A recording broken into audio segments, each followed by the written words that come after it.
Bueno, nosotros somos el grupo número 1, formado por 4 integrantes. Brian Goro, Carol Acevedo, Manuel Guardia y yo, Jasmine Altamirano.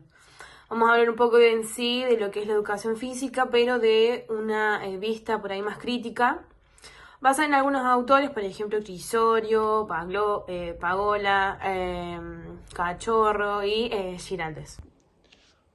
Nosotros tenemos como eje central a la educación física que sabemos que no solamente se trata de la actividad física, sino también se trata de muchísimas otras cosas, como también en el 2009 aparece Crisorio, director de la educación física, en donde se plantea muchísimas cosas y varias diferencias como en cómo se trabajaba en su momento la educación física.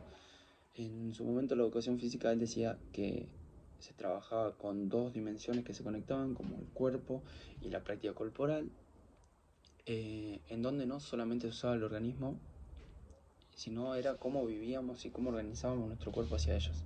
Entonces, en el 2009, él decía que la suma de estas dos dimensiones daba como resultado a la educación física. También Crisorio hablaba, hablaba mucho del cuerpo. Decía que el cuerpo no era biológico, sino que era algo simbólico y cultural.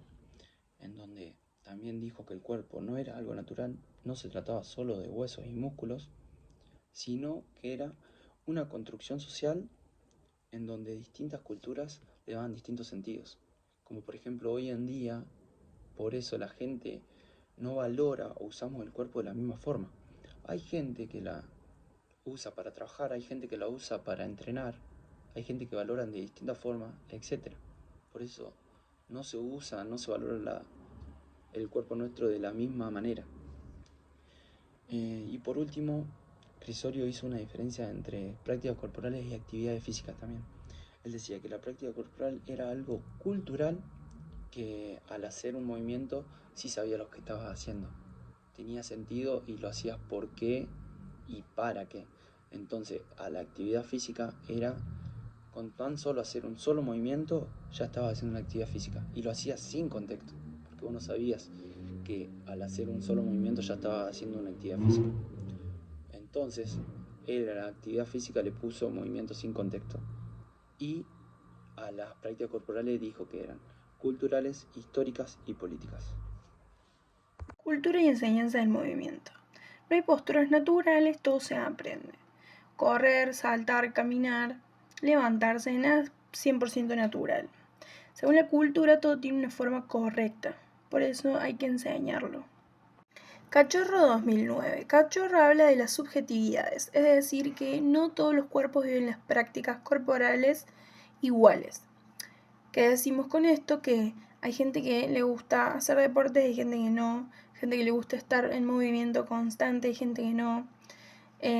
Eso da el claro ejemplo de que no todos vivimos las prácticas de maneras iguales. Todo eso se forma en relación con los demás, es un proceso que nunca se termina.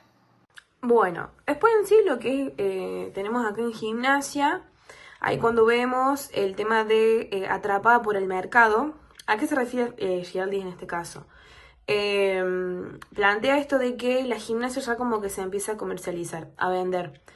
Deja de ser algo por ahí educativo, que tiene un fin, que tiene un motivo y tiene un porqué. Y ya la gente por ahí lo empieza a ver como lo hago porque tal va, o lo hago porque está de moda, lo hago y no sé qué genera en mí, ¿sí? Como que ya se vuelve justamente esto lo que vuelvo a comentar, de que está la moda.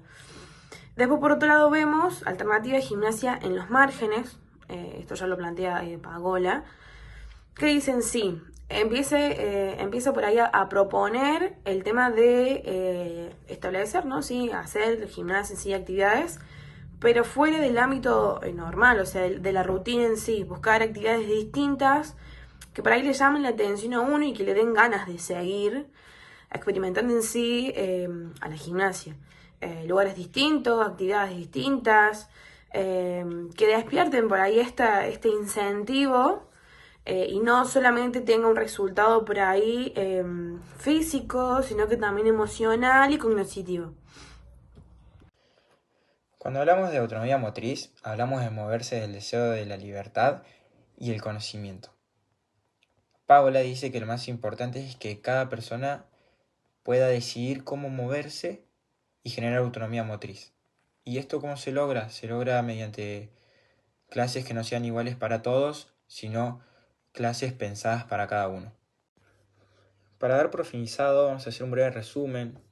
Vamos a hablar un poquito de educación física, de que